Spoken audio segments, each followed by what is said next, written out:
When I heard from Jan Wenner himself on the phone, and I went straight into denial. Like, this cannot be true. You're lying. You're lying.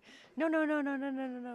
And he was like, yes, yes, yes, yes, yes. And it was really incredible of him to call me personally. And then we were like, who gets to tell Anne? Should I tell Anne? No, you tell Anne. Okay, I'll tell Anne. And so I got to text Anne, and then she got it on the plane that night. So it was it was really great. Still, I think today it's coming more clear that it's real. But after this year, how things have been going so well, so many wonderful occasions, and then this is just the crown of it. The crowning one. So all of them were, but this is, as a rock musician, completely an achievement. It means so much because we have never tried to follow anybody else's paint by numbers, you know. We've we come from a folk base, of a folk music background.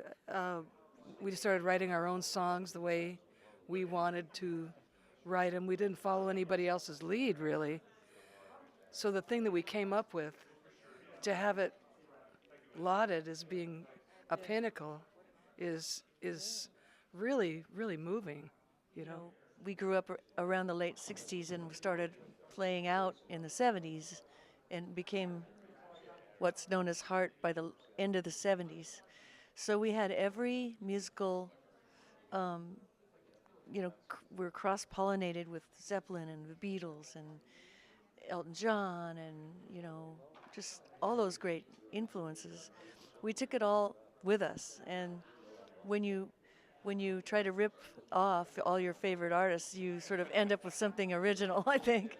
And but it's all in there, and it's all part of what made who we are. Um, so there are almost too many to name. And Paul Simon. Before I ever sang a note of rock, I was already trying to sing like Aretha. And so, yeah, big shout out to her. That's for sure. Any one of our American art forms should be remembered. It's the people's music, so they should be able to go and touch it. Well, I think like when we first started out, we would have sneezed at it, like, oh, you can't put rock in a hermetically sealed case. But seeing what's happened over the decades and seeing how important it's become to people's lives, and people's teaching their kids about rock too, and how music sort of created the culture on many levels. It identifies the personality of who we are as a country. Then it's really good to imprint that in a museum so that it can be learned and taught.